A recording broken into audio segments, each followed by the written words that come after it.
มาเลยนี่มาแล้วมันหักบุมีเข่าวะเข่ามึงมี เจ้าคือบุทึส โอ้ยเขาขึ้นมาคือวัวไก่หมาเนี่ย เฮ้ยสิมีเข่าน้ำข้าวพันนี่กูเลยแล้วน้องเอ้ย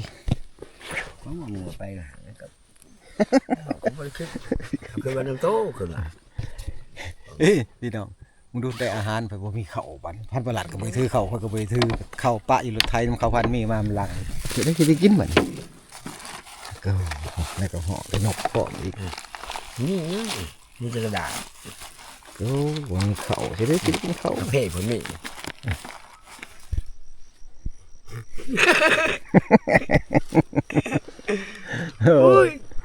คือนะคือนั่นเลยดิคนป่าเนาะอะไรไม่ตัวนี้ฮะถือเอาถือไปยังคนละไปหาข้าวพันมีเนาะหลอดลมคนละบาทนี่เลยฮะโอ้ปกติจะดูเที่ยวแต่ยางแล้วเฮานี่เนาะโอนเลยล้อ